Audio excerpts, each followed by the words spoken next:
in this lesson we're continuing with saving and borrowing, but instead of simple interest we're going to be moving on with a more complicated method. It's just a little different formula, but basically it's going to allow our calculations to be a lot more accurate. So getting stuck into this, we're looking at the compound interest formula. So we're still calculating interest and dealing with the same values of P for the principal amount, which is the rate, the interest rate as a decimal, and N is the number of periods, except now we're kind of dealing with the whole fact that it compounds. Now, before we get stuck into examples and explaining this formula, basically compound interest is a much more accurate way of trying to calculate your interest values. So compound interest basically takes into account the fact that when interest is calculated and added into your balance, the next interest calculation is going to be bigger because it's going to include your original amount plus the previous interest. And every year or every period that goes by where interest is calculated and added, the next payment is going to be more and more because the value of your deposit, the value of your bank account is getting bigger and bigger. So here, this formula in front of you right here takes into account the fact that interest calculations are made, the interest is added to your balance, and the next time the interest calculation is made, it adds the new interest that was worked out plus the original balance to give you more interest. Something just to note with this formula though is hidden in this little circle here, and it's the fact that our equation, our formula, doesn't have an I equals anymore, it has A equals. And A stands for the total amount of the investment. So simple interest was I equals PRN, and it just calculated the interest of a balance. However, in our example, or in our compound interest formula, it's an A, so it works out the original principal plus all the interest that has been earned. Just something to be very aware of. And to make up for this fact, right down here is our other formula that we have, that when a question asks you for just the interest value, you know that you use this formula here, the compound interest formula, and then take away the original principal amount that you put in the account to start with, and that'll give you just the interest earned. Okay, moving into an example, we have find the amount of interest earned when $15,000 is invested at 6.3% per annum interest for 5 years with interest compounding annually. So the important bits of information we need. Right here is the amount invested, our principal. Over here is our rate. Here is our time. And right here is how often it's compounding. Now that last bit there is special because it can change the formula when we come to use it. At the moment, our compounding annually matches both our number of years and our interest rate. They're all in terms of years as well. So we don't need to change much at the moment. But when that compounding annually changes to something else, then we do need to make certain alterations to our numbers before putting them in the formula. But we're all good to start. So amount equals P outside of 1 plus the rate all to the power of N. That's our compound interest formula we're using. It says find the amount, so we don't need to take the principal away when we get our answer. Straight up what we get is what we need. So our original principal was $15,000 outside of 1 plus our rate of 6.3%. Remember, it's a percent, we need to make it a decimal, so we divide it by 100 and we put it to the power of 5.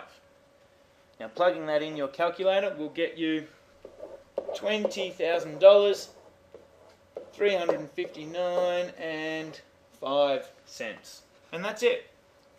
So just in terms of what this number actually means, if we had 15 grand and we put it in a bank account that had those following details of 6.3% interest, compounding annually, and we left it for 5 years, we would be able to pull out just over $20,000 at the end of that. So for not touching our money, we made about $5,000. Okay, moving on to the next example. In example 2, we have the fact that the time period doesn't match the rate. So again, we need to, just the same as simple interest, make some alterations to suit our formula. Alright, let's go through and have a look at it. An amount of $5,000 is invested for 3.7%. with interest compounding quarterly. Calculate the total amount of the investment after 6 years and the interest earned over those 6 years. So we need to work out two things. We need the total amount and we need just the investment earned. So first off, we're going to pull out the important bits of information. Here is our p-value, here is our r, and our n over here is 6 years. And the other little bit is the fact that our interest is compounding quarterly. So what this means is, with an interest rate of 3.7% per annum and being in the bank for 6 years, so we need to adjust both of those to match the fact that it's compounding quarterly. So let's just label our bits. We have P equals $5,000, R equals 3.7%. Now, doesn't have per annum in there, but it is per annum. And N is equal to 6 years. But overshadowing this fact here with these two is the fact that it's only compounding quarterly. Now what this means is, because our interest rate is per year and there are 4 quarters in a year, our new interest rate is going to be 3.7 divided by 4, because we need the interest rate per quarter, not per year. Now 3.7 divided by 4 will give you 0.925%. The number of years is also not quite right yet, so we need to change that. Now it's over 6 years, and we're going to multiply that by 4 to tell us how many quarters there are in 6 years. There's going to be 24 quarters. Now using those bits of information, we're going to use our formula A equals P outside of 1 plus the rate, all to the power of n.